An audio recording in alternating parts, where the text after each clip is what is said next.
going on, everybody? It's your boy Redbeard here, and as you can tell right now, I am flying in probably the most misunderstood aircraft in War Thunder right now. It is the Bf-110 C4. Now, this is a Tier 1 German heavy fighter, and every time I jump into my low tier, my Tier 1 and 2 matches, this one being a Tier 1, I just see this aircraft in everybody is just racking up a free kill. It's a Bf-110. Everybody pounces on it. It dies. Guys, this aircraft is so amazing to me. I don't know why. It has a special place in my heart, just like the Mustang Mark 1A. If you watch that video, you know I said I fell in love. Well, this was my first love, because when you're starting out in War Thunder, and if you're pushing up the German line, this is really the only aircraft besides the Heinkel 112 that has any cannons on it. The rest are 50 cal and rifle round machine guns. Now this has two 20mm cannons and four 7.92mm machine guns, all packed in a nice little cluster in the nose, which is fantastic. But the real thing is, this aircraft, it's just, I don't know, I find it amazing, guys. I don't understand. It's so misunderstood. Everybody that I see flying it, especially on the enemy team, it's essentially a free kill to whoever wants to jump on the tail and bring her down, because people really don't understand this aircraft, and the people that fly it are mainly just pushing and grinding, and they use it to drop a few bombs, because you can equip bombs on this bad boy. But don't ever do it. I suggest never doing that in this bad boy. Everybody just jumps in it because it has some cannons, and they try to get a kill and move on to the next aircraft, which is perfectly fine. But if you actually want to do well in a Bf-110, you actually want to do more than just gain a little grinding experience with it, and actually use this aircraft like it was meant to, and it was historically used. And that is at very high altitude. But as you're about to see, as I jump on a poor little, another misunderstood aircraft, the Ju-87. This Bf-110, guys, is just fantastic, as I just obliterate. I mean, Tier 1, mostly you're going to have 50 caliber machine guns. To have two 20mm cannons plus four 7.92 machine guns all in a nose, you don't ever have to worry about bullet convergence. This thing literally rips things to shreds. It made a Ju-87 just explode. I didn't rip off a wing, I didn't set it on fire, the thing exploded.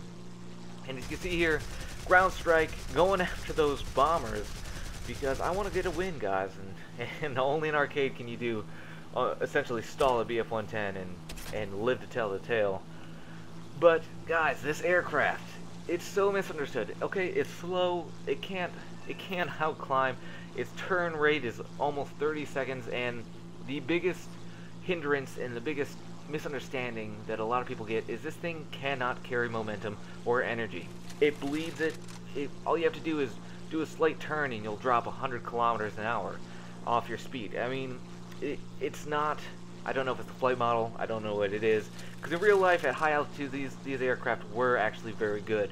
It's unfortunate that they did very well above 6,000 meters, but below 6,000 meters, you know, going up against something like a Spitfire or a P-46 or a P-51, they just got obliterated, and that's why in World War II they were technically a failure. But at high altitudes they actually did very well, and that's why they were used historically in the night roll to hunt bombers at nighttime over London and over Germany, because they were actually very good. As I just, guys, look at this. I didn't take off one wing, I took off both wings. And if you can see what I'm doing here, I'm doing a little bit of a boom and zoom, but the strength here with this Bf-110 is its armament. That's the really only strength it has. But you can obliterate things. We're in Tier 1. There is very little armor in aircraft at Tier 1. And, you know, a lot of biplanes that are flimsy balsa wood, essentially. And, you know, all the aircraft around here are wood structured, essentially. I mean, this bad boy, a lot of wood structure, especially in the wings. So when you put two 20mm cannons in a nose, I don't have to worry about convergence, unlike in the Heinkel 112. It's just a powerhouse, guys. And if you can notice right now, if you notice what I'm doing, I am at almost 6,000 meters, and I will pause the video here in a moment and I'll show you when I spot another Bf-110. But this is how you have to play the Bf-110. You have to be at high altitude and dive down. Now, granted, not every game's gonna be like this, because unfortunately in Tier 1 there's also the Russian Lag 3. and the Lag 3 series, you have the 3.8 and the 3.11, and those bad boys are essentially the arch nemesis. Also, you have the American F4Fs.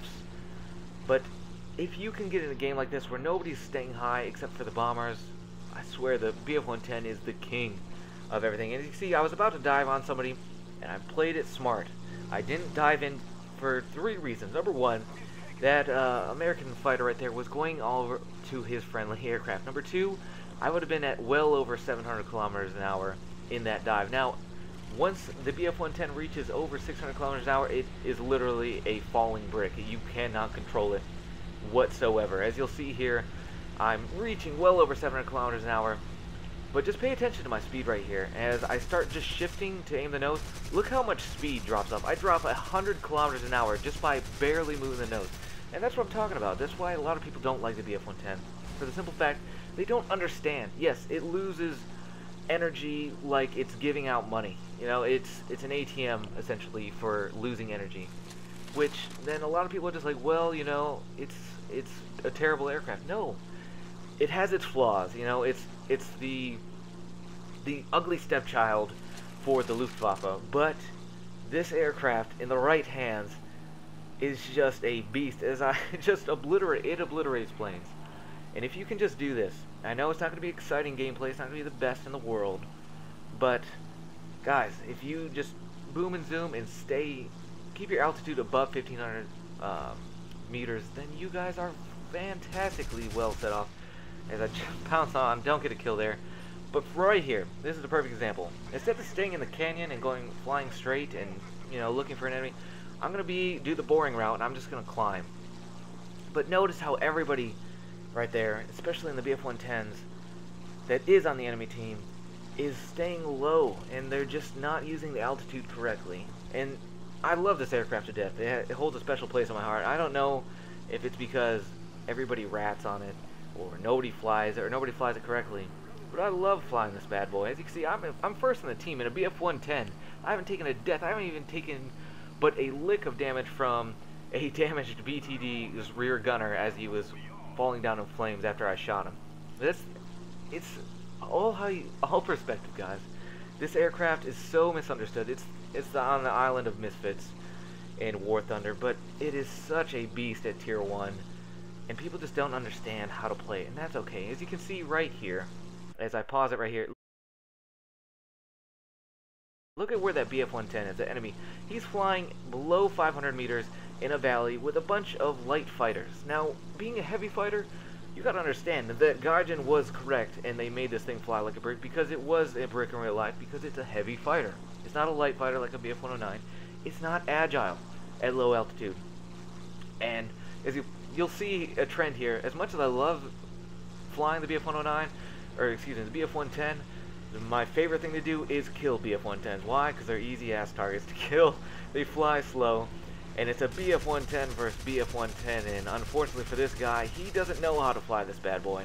Fortunately for me, I know how to fly this bad boy, and I show him that staying low, I mean, below 200 meters in a Bf-110, this thing's climb rate is garbage, its top speed is garbage, its energy retention is garbage.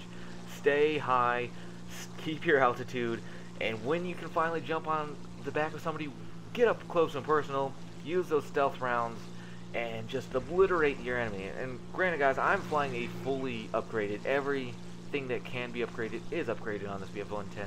I've had a lot of battles. I have a lot of kills with this guy, but I had to learn the hard way, because when I was playing in patch 1.29, all I could do at these low tiers when I was going up against lags and, you know, Spitfires, Hurricanes, I would just get obliterated because I didn't know how to play this aircraft and how to play this aircraft correctly. And unfortunately, back in the previous patches, it was at level 4, which meant I was going up against Spitfire Mark 1s and, you know, Hawker Hurricanes, Lag 3s. You know, we had a couple MiG 335s in there. It was a hard bracket to fly in. But now in this new patch 1.37 where it's just tier 1, you're in these low, nice, fair, forgiving game mode tier, it's just a beast. And look at this. I know I should have gone for that aisle 15 right there, but I love killing Bf-110s, guys. I don't understand. But once again, 2-0 versus other Bf-110s. That's because you just have to stay high with this thing. As I get another kill, pick up my 7th kill, and unfortunately, all good things sometimes come to an end. As I stayed low. This whole entire video, I stayed high, and I made sure that all the battles went in my favor. And as you can see, if you stay low on the Bf-110, you're just gonna get destroyed, and that's what happens. So 7-1 with a Bf-110. Unfortunately, guys, as the video comes to a close, we don't win this one. But I just wanted to show you that you can do well in the completely misunderstood Bf-110. You just have to know how to use this aircraft. And guys, the Bf-110 has a special place in my heart. I pick up the fighter award. Thanks for watching. 7-1 with a Bf-110. Not the easiest thing to do, but if you know how to fly the right aircraft, you can do well. So until next time, watch your 6, and I will see you in the skies.